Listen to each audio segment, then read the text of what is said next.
开始了，开始了，去吧。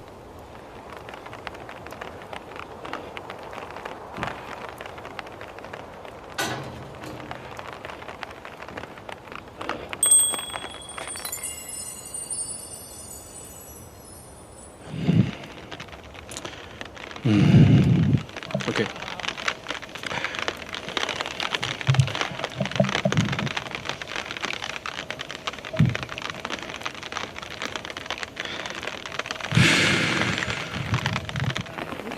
他好紧张。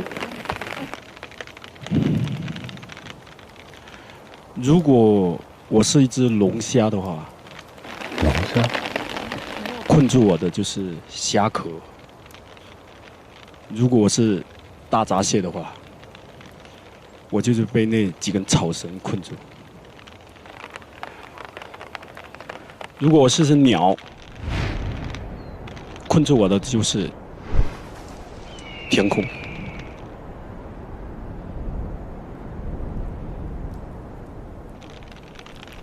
如果是一条鱼的话，我就被大海困住；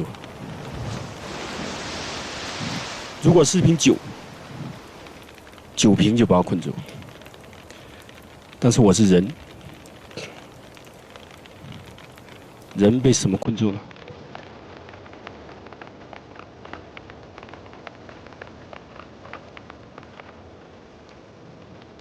人被这个世界困住。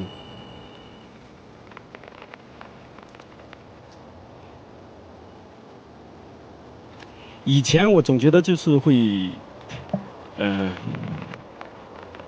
被这样的事情或者那样的事情困住，但是我发现其实我是被自己困住，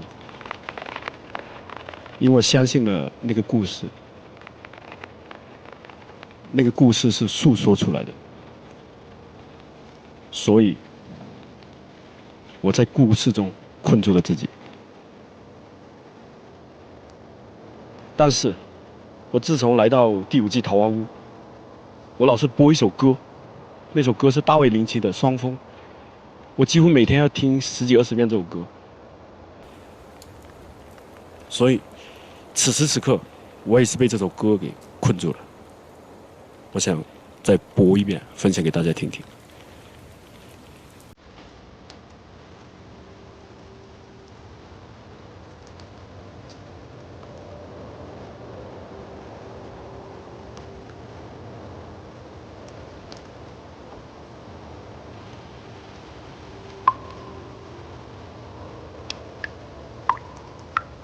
我想用不同的方式来讲故事，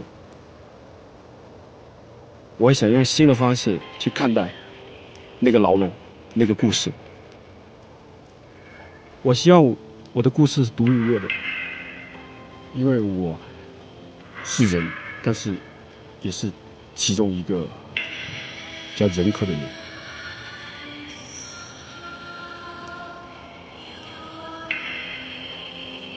我有一种冲动去讲述一个新的故事。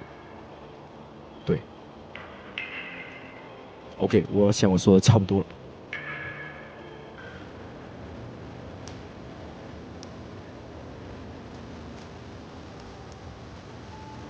最通俗的说法就是换一个角度看世界，或者换一个位置，可能你就没被困住。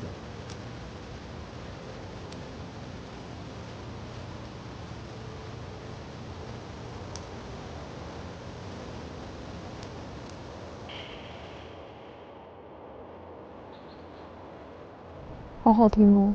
确实，我也挺好听。而且透过这个耳机播出来的那个感觉是不一样的。放歌挺酷的。对。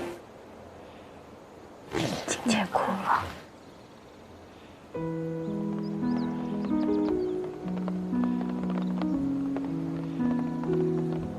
那个不是哭，我觉得那个是被他某一个瞬间的某一个细腻的东西感动到我了。就是第一句话我已经把我拿捏了，他说如果我是一只小龙虾，我就是被这个躯壳困住了啊。我还在想我被桃花坞困住了，我被桃花壁困住了，看见多俗气多庸俗啊。最近他不是给我们2次同屋吗？那我发现其实他有很细腻的地方，他也愿意观察你，他也愿意就是把他的智慧贡献出来，真的对他发生巨大的改观。他是个艺术家。本来要煽情的，但我一心不忍我很容易把自己剪哭哈。前面说很苦，真的被天空困住。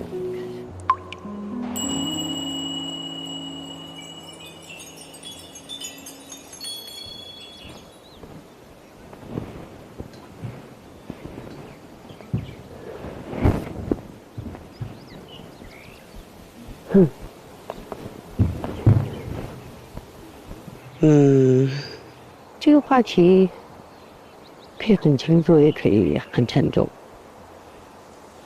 我喜欢在笼子里待着，一个很黑暗的地方，我觉得那样很有安全感，就是不出门，我可以望着天花板3天，我可以不下楼，我可以躺在床上，如果我不饿的话，我也不喝。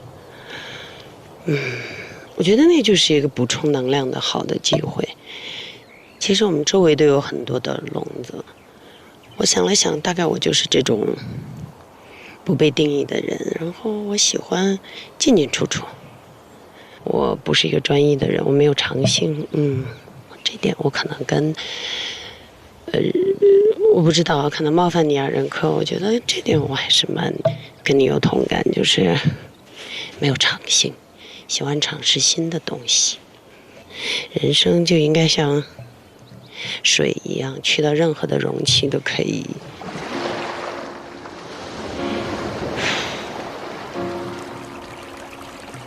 变成那个形状。虽然这很难，但是我想我一直在试图突破，所以我一直在做自己想做的那个自己，拍个电影，然后转身又去拍了电视，然后每一次转身都有人说哦，这不对，那不对，你这样不爱惜你的羽毛等等云云种种。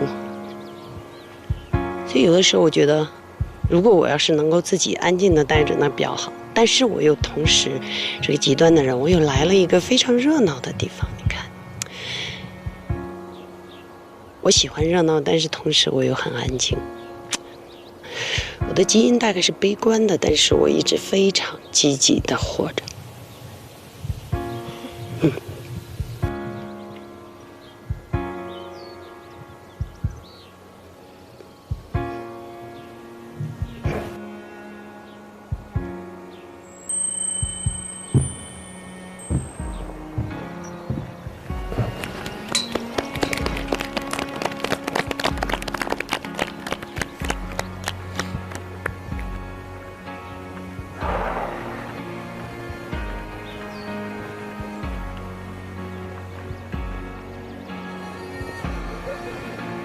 好开心啊！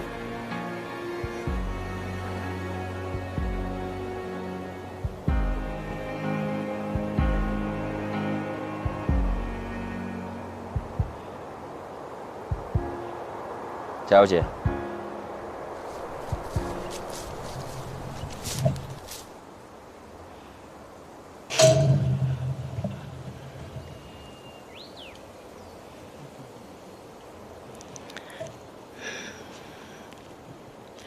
其实老实说，我其实挺希望这个雨先暂时不要停。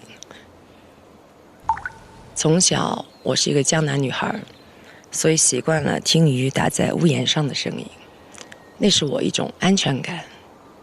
但是突然间到马上轮到我的时候，太阳出来了，它照在了我最爱的树上面，也许也代表着我此时此刻的心境。这是一个我不太想去讲述的话题。昨天晚上佩伦跟我说，曾经我和他应该有一次合作的机会，他会扮演我。他和他的团队在把剧本创作完之后，突然间就陷入了纠结，因为他们当中需要描述一件事情，他们很怕冒犯到我。在有一段很长的时间里面，很多人都怕冒犯到我。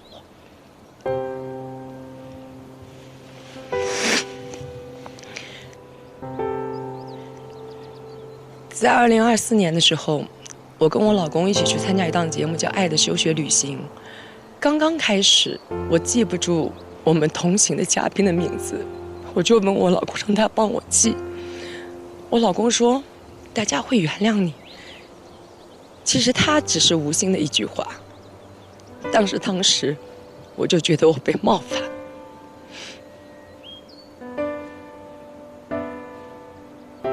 有一次，我当时的节目的 PD， 他问我，他说：“丹姐，我还能看到你拿起话筒吗？”我看着他，我说：“应该不会。”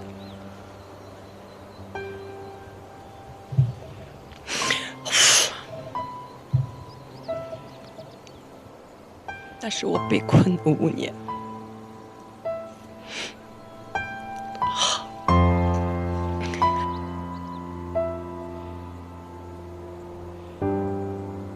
因为在节目当时，我主持了一场非常非常小的当地的老乡跟我们举行那个欢迎会，我就是跟大家聊天，所以我也没有觉得我在主持。但是那个人很多人都说，他说：“朱丹，你知道吗？当你拿起话筒，你就在发光。”他说：“朱丹，我一定要把你身上那个光找回来，把那个我们大家都欣赏的那个朱丹找回来。”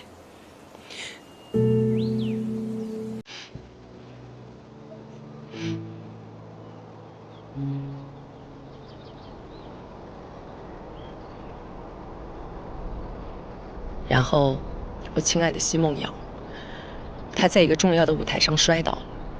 那个时候我很害怕跟她去聊这个话题，因为我会觉得她一样局促，她一样恐惧，她一样会觉得被冒犯。但是她非常非常轻盈地说：“我摔倒了，我得站起来。”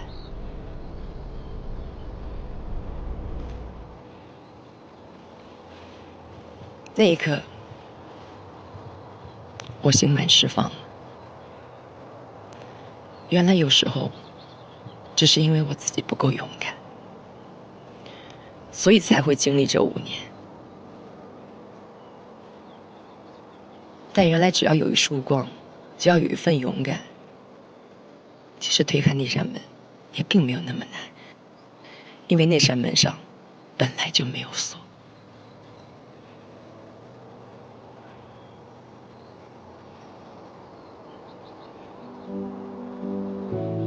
这是我的被困和我的解放。谢谢这道阳光。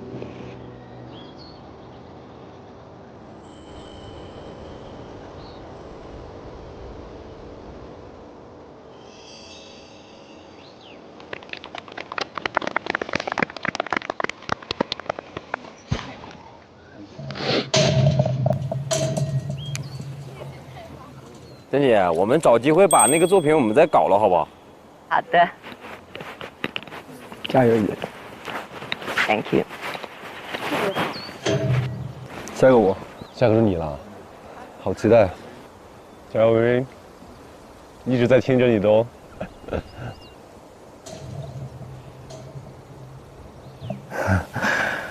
就我感觉困住我的是我自己的情绪，我特别不喜欢我这一点，我特别讨厌，我特别烦这一点。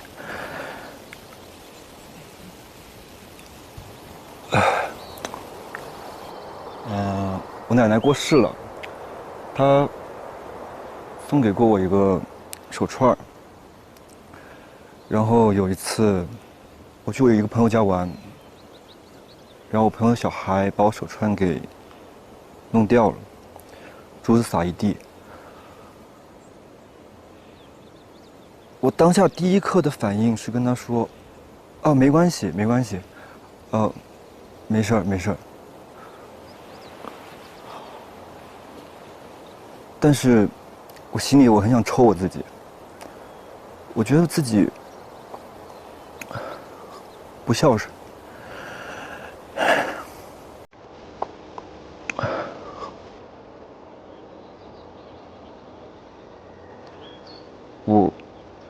我不知道为什么我会变成这样。我这是善良吗？我不知道这算不算善良。这算礼貌吗？有可能是礼貌，但我就是很讨厌我自己这一点。我没法说出我自己的真实的情绪。好像生气的时候也要犹豫再三，崩溃的时候也要去预约一个时间和一个地方。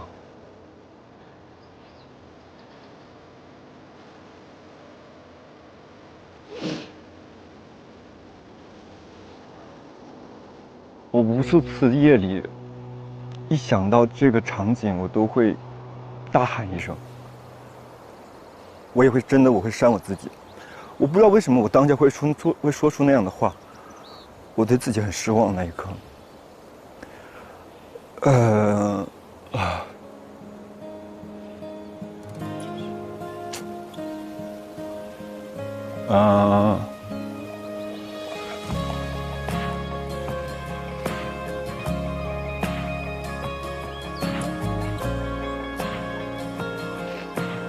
因为我感觉我之前我的面前是有一堵墙，我不知道该怎么有勇气去打破它。但我这次来桃花坞我很开心，因为在这里我感觉我有变化，也很感谢这次录制我加入了这个许昕跟智胜的这个组合坏蛋联盟，能改变一下我自己，所以有勇气去打破它。但我在这里，我感觉每一个人都很好，就是很感谢每一个人吧，哥哥姐姐、弟弟妹妹都很好，所以我是希望我自己因为现在阳光普照，我希望我自己也是会有阴影的地方，然后我也希望我能像前面这些大树一样，有开花也有落叶的时候，然后希望阳光照在我的上面，我会有很灿烂的纹路。最后我希望我的人生不是只有一个表情。谢谢。你在哭了，我觉得他一直是一个很细心的人，但他不轻易表露出他的情绪，和他永远保持一个很稳定的一个状态。但是我能感受到他当下的那个情绪。当他聊他被困住的东西，对他来说是一个很大的一个挑战，也是很大的一个突破吧。所以我很开心看到思成跨出那一步。我觉得不管他会不会改变，但我今天至少让我的声音穿过了这面墙。我觉得对于我自我来说，其实算是一次向更好的自己去迈步。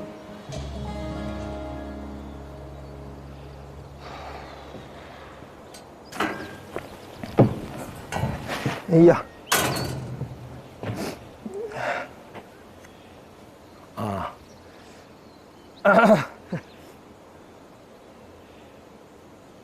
我觉得我是一个特别喜欢笼子的人。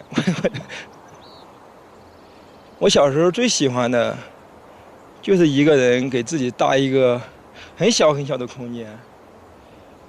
我每次受到一些不好的事情，我就是会找一个墙角蹲在那儿，然后就是会感觉到踏实自在，有依靠。墙角就像是保护着我的笼子。我想了想，可能是因为小时候自己老觉得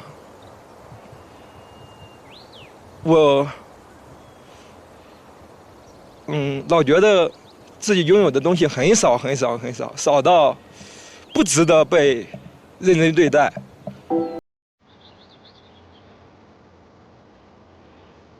所以说我就越来越喜欢自己在笼子里待着。我上学的时候，包括我刚毕业，脱口秀还开始讲，然后我妈就一直让我找工作，然后家里因为各种原因也欠了钱，然后我那时候基本上挣到的钱就要给家里，然后工作贼不顺利，就感觉自己做什么也不太行，然后身边也没有朋友。所以说我每一次这种时候，永远是自己找一个墙角，就在那蹲着，然后什么也不想，好像有时候可能蹲一宿，起来就又开心了，又觉得可以继续在这个笼子里玩耍了。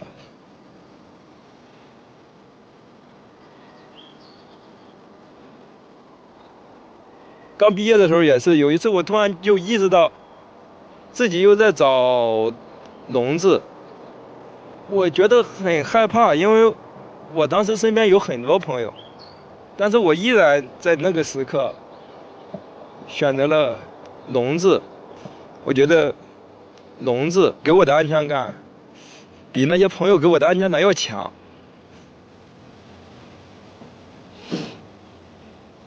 我很讨厌过生日，因为我每一次生日，我妈妈也没给我过过，然后也没有朋友给我过过。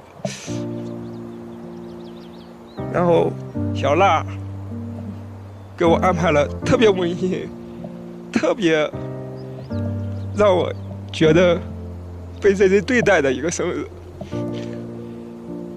然后我那天晚上跟雪琴，我俩聊什么不知道，但我给雪琴说了一句：“我说琴子，我真的好爱你啊。”琴子回了个：“生子，我也特别特别爱你。”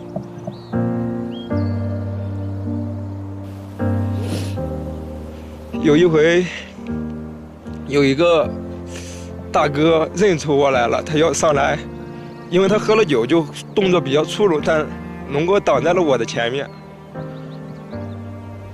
我觉得他比我更危险，但是他挡在了我前面。好多好多朋友都是在认认真真的对待我。我就是觉得我的笼子里开始人来人往了，我的笼子里开始有朋友愿意陪着我，我也愿意打开笼子跟他站在一起，或者是邀请他来我的笼子里做客。现在这个笼子里都是我的一个个的最好的朋友们，最好的、最认真对待我的人。所以说，我想分享给大家一句话：你永远会拥有无缘无故的爱，你永远值得被这个世界认真对待。谢谢大家。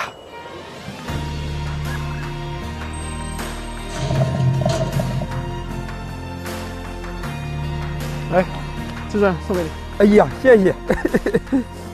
我觉得剩子每天在这里插科打诨的，然后乐乐呵呵的，好像每个人都看着他都很高兴，但其实他心思是很细腻的。因为哥哥落泪了。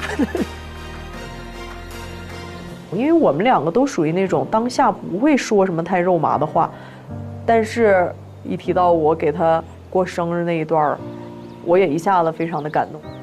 哎呀，就是看他就是很心疼。哎呀，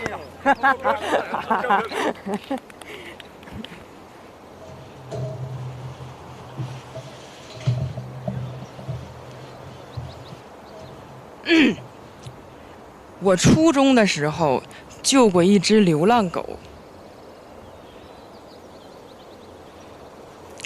有一天晚上我放学的时候，然后我就听见有一个声音从学校停车场的仓库与墙壁之间的缝隙中传出来，然后我跑过去看，是一只黄白相间的狗。我看到它被困在那里了。然后我就想了很多办法，用棍子勾呀，爬到墙上去抱它呀，最后想了很多办法，把它从那个缝隙里面给抱出来了。然后我就给它准备了水和食物，然后我就开心的回家了。我觉得，哎呀，我把它救出来了，它要去看更大的世界了。然后第二天的时候，我放学，我也不知道鬼使神差的，我又跑到那个昨天我把流浪狗救出来的地方去看，我发现它又在里面。那个时候我意识到，它不是被困在那里的，是它选择的那里。后来我仔细看了一下，有它叼进的一些旧报纸、一些旧纸箱。那个地方对他来说世界上最有安全感的地方。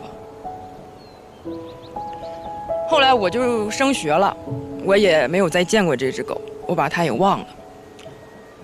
随着时间的流逝呢，我也变成了一个多愁善感的大人。所以有一天我又开始焦虑的时候，我突然间想起了这只狗。我突然意识到，没有笼子，这个世界上没有笼子，只有一个安全的房间和一道虚掩的门。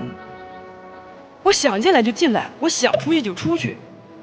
我之所以焦虑，就是我这个人爱焦虑，一焦虑我就有安全感。如果我3天没焦虑，我就非常痛苦，我觉得很不安全。在我想到这只狗的那一刻，这个我的世界笼子不存在了。我在那个安全屋里出来进去，出来进去。当我没有安全感的时候，我就去那个安全屋里待一会儿。等我休息好了，我再推开门，去那个惊险刺激的真实世界。当然了，我现在待这个地方，也是一道虚掩的门，所以现在我要出来了。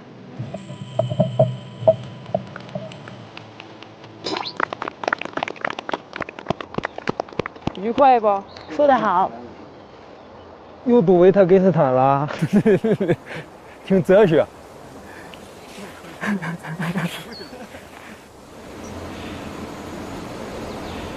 Hello， 大家好，我是小辣。录制的第3天的时候，志胜忽然给我发微信说：“你心情还行不？这次感觉有点累。”我特别震惊，因为我以为我隐藏得很好，掩饰得很好，我一直在让自己很活泼，所以我一边感叹胜子细腻的内心，一边回顾自己最近明明是在休息，为什么还是这么的疲惫？直到这次桃花坞给了我这个被困住了的主题，我刚好借这个机会认真思考，剖析了一下自己的内心。我可能是被自己给困住了。因为作为公众人物，难免会有被误解的时候。当误解发生时，我内心非常的着急，我很想去跟人家解释，但是语言是很苍白的，而且有的时候还会伤害到无辜的人，那么我就会选择闭嘴。但闭嘴后呢，这股负面情绪其实它并没有消失，它就是憋住了。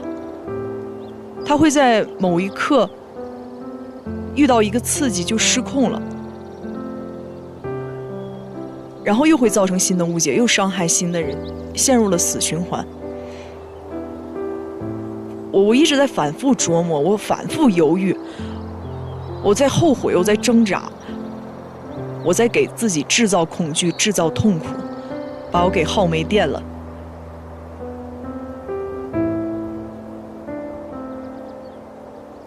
而桃花坞呢，是一个很神奇的地方，有15个人一起生活在这样一个乌托邦里面。其实你去细想，我们在里面发生的一切事情都是假的，都是我们造的。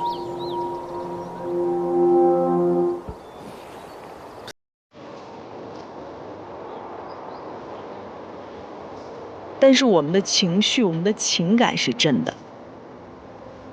我说不清是这几天哪一刻给我充上了电，可能是跟秦子胜的一对视的时候，就懂对方心意的安全感，可能是蔡姐愿意跟我这个新朋友敞开心扉，自我剖析，也可能是有一次跟猪猪姐在饭后对于不同年龄、不同心态的一次探讨，也可能是跟弟弟一起安静的勾毛线，可能是跟辛辣菜粥积极、沉浸、和谐的去准备表演，也可能是我做了馒头，大家都夸它好吃。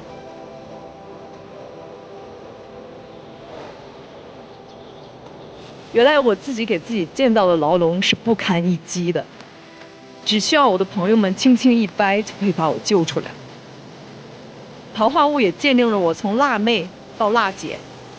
那今天辣姐想说，桃花坞也见证我自己从我的牢笼里挣脱出来吧。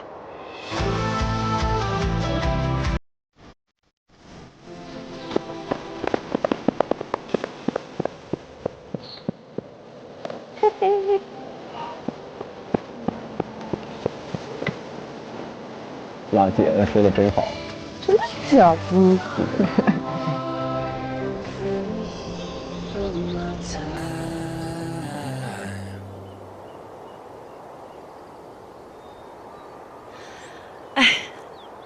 我想了很久这个问题，然后我今天突然想到，我觉得我好像是会被我自己想要成为的那样的人困住。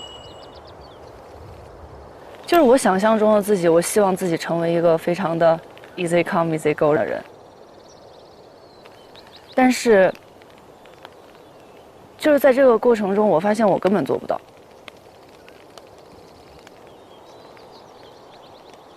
然后有一天，我跟辣，我们在房间里聊天，我说今天在某一些环节的时候，我感觉我有点太过较真了，然后我很讨厌这样的自己，因为我不想我这么的强势。然后辣看着我，他说没有啊，文静，他说我觉得你很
所以文静啊，没有一个完美的人，没有有缺点的人，你可能需要找到的是一个喜欢你缺点的人。我说好像是哦，就是当我可以不让自己成为我喜欢的样子的时候，是因为有很多能够包容我成为各种样子的人的朋友站在我的身边，给了我这样的底气。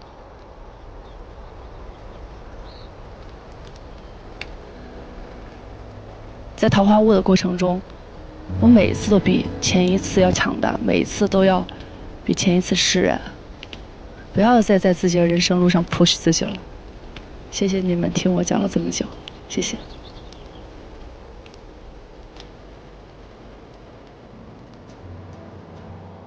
我自己是一个比较叛逆，然后跟人家想法不太一样的一个人。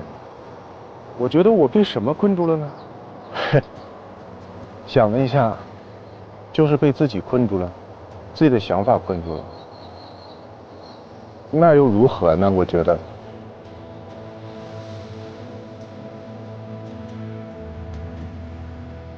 我觉得我作为运动员，失利是我们最大的困扰。但是，当我来到桃花坞，得到了一个许三多的这个称号，非常释怀。我觉得我胜负欲一定有，但是我是可以接受输，我和大家在一起快乐就好。今天说这个困住，其实我觉得自己从来就没有被困住，可能被困住也只是一时的，因为日子总会往前走，然后事情也总会解决。所以像体重也是一样，他会瘦，他后面也会胖。来桃花坞的时候，自己作为喜剧演员觉得，哎，应该要搞点节目效果，但是又搞不出来。然后那个时候我就对自己说，我说行呗，就这样呗。然后选房的时候，他们选择了我，但是我摁了 no， 我心里很愧疚。那个时候我也对自己说，我说行了，就这样吧。我觉得我挺懦弱的，觉得不够勇敢。我想让自己面临这些选择的时候更勇敢一点，而不是永远对自己说行了就这样。我很喜欢塞尔达传说，然后其实任科每天被大卫林奇的双峰困住的时候，我也每天被塞尔达的 BGM 困住。就希望自己，也希望你们，任何人吧，就可以勇敢一点。哪怕我们不是林克，我们不是为了塞尔达拯救这个世界，拯救这个海拉鲁平原，但也希望我们能拯救被困在那个平原的自己。就这样吧。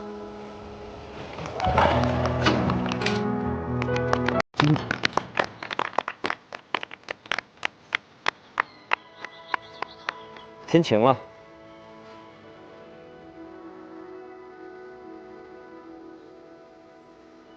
我不是个勇敢的人，我是希望，喜欢我的朋友，喜欢节目的朋友，喜欢看我们那一段的那些朋友们，其实如果在生活中你不是勇敢的，那希望你听我的话，去勇敢的迈一步。其实勇敢，并不是什么很难的事儿。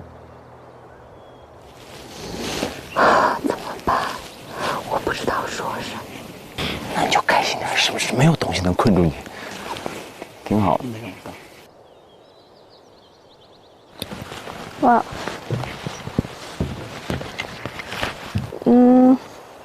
我觉得暂时没有什么事情是可以把我困住。我觉得我今年20岁，所以我的人生才刚刚开始。但我也不知道为什么我刚刚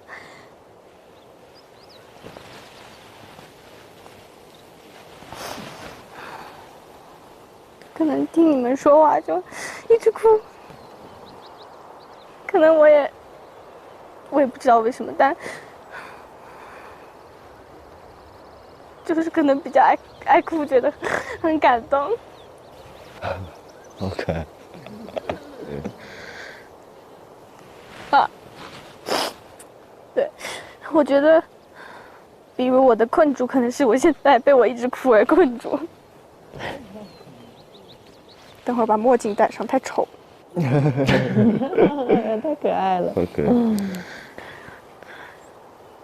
说真的，我平常很会跟别人社交，很会跟别人聊天，但来到桃花坞，就是有时候想的特别多，有点紧张，不知道自己该怎么做。也是我出道1年以来第一次自己出来工作，所以我其实是有一点不知所措，因为觉得我让周董3个人在一起的时候是特别开心，我比较会有安全感的就是朋友。所以当我进谷仓，我发现微明不在的时候，其实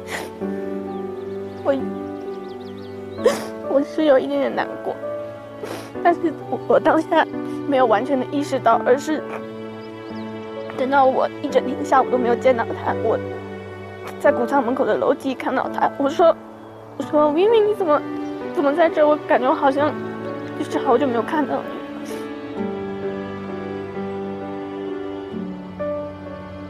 我才意识到，其实我还是会在乎我身边，就是会在乎他们，对，所所以我就有把这件事情跟他讲了，跟他说，我觉得他是我会愿意去分享一些事情的一个朋友。对。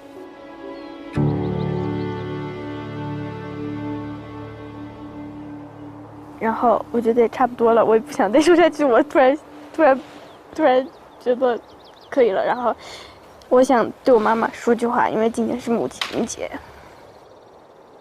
我希望我妈妈不要被我们3个小孩而困住，因为我觉得她应该要更多的去做她自己，做她喜欢的事情，而不是永远在为了我们而活。我希望她可以更好的去享受她接下来的人生。对，然后母亲节快乐 ，I love you, mom。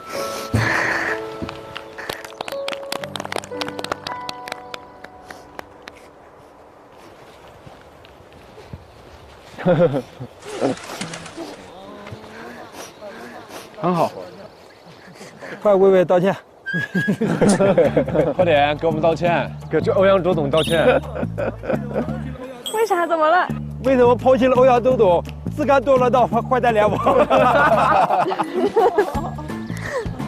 你们快把他踢出你们坏蛋联盟！同流合污了，是准备接反派戏了吗？来我们这儿，那我们练手啊，体验生活。第一次见亲民投案的。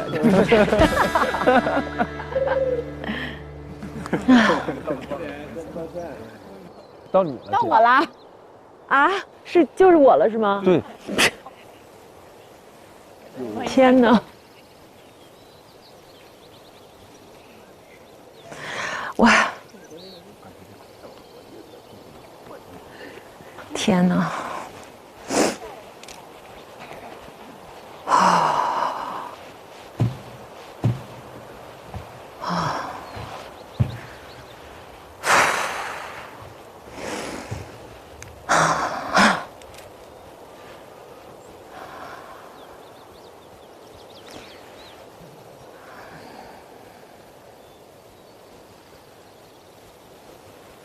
这个话题其实从开始问我到现在，我都不太知道应该说什么，然后就一直在想。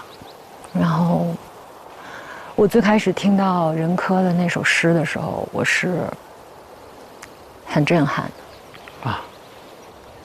然后后来又听到所有人的分享，弟弟全程都在哭，还有包括小董、易然什么的，把自己的内心，他们是一个很哀的人，都敞开。然后，就是我觉得为什么要让我们去这么说呢？为什么要让我们去剖析自己？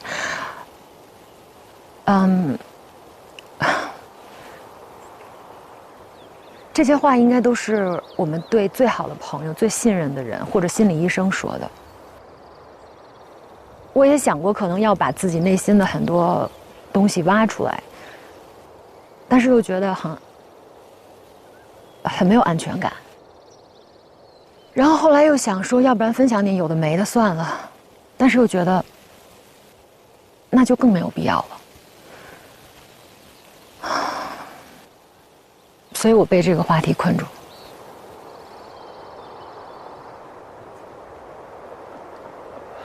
酷啊，姐！够勇敢，不愧是猪猪。太酷了，太酷了！飒猪猪。太酷了，太酷了！他表明了他的态度，他可能觉得这个命题本身就是一个笼子，即使与大家不一样，也是非常好的。嘿，对，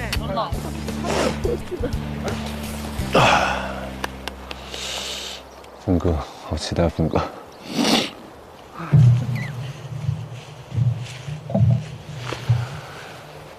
我有幸最后一个发言，如果我必须站在这儿分享一些的话，那我聊一聊我的想法。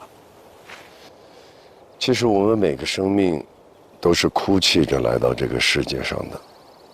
让我们想想，那一刻，也许只有降生的那1秒，我们是绝对自由的。从此，我们就开始被困住。我觉得这是我们的宿命。接下来，我们开始慢慢长大，我们开始被成长困住。随之而来的，我们被升学，我们被成绩，我们被高与低的对比困住。接下来，我们离开了我们学习的地方，我们被扔进了这个社会。我们开始被生存的压力困住，我们被成功的欲望困住。我相信这是我们每个人都在走的一条路。我们被沉默的大多数的集体意识在一次次困住，然后我们被爱困住。关于爱，我没有资格说一分一毫，每一个人都在爱里面成长。我们既变得更快乐和幸福，但我们也被爱困在矛盾中，困在患得患失之中，困在懦弱与伤悲之中。但是我今天想告诉大家呢，我们应该和我们身上的枷锁和牢笼和解。刚才弟弟说了，今天是母亲节。早晨我站在我们的阁楼上面，看着远处的那个草原，我想起了妈妈。那是黄昏的时候，我妈妈癌症，她那个时候已经瘦到70多斤。我看着她突然间举起手，用手指指着窗外，窗外是青年路，那个时候车水马龙。那一刻，我非常非常的震撼。其实她嘴在动，没有任何声音，但是我知道她解脱了，她真正的解脱了。她一辈子为我们操心，一辈子为这个家庭操心。在最后1秒钟，她的手慢慢的掉下来。那个时候我知道所有的牢笼都没有了。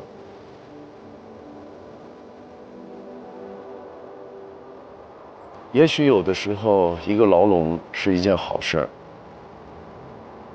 因为当我们生命中有一个牢笼的时候，我们才有冲破牢笼的勇气。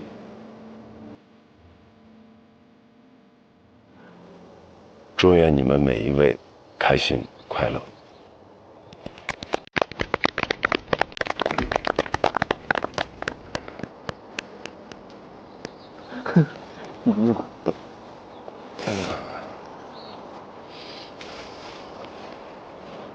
我们要和枷锁，要和笼子做一个和解。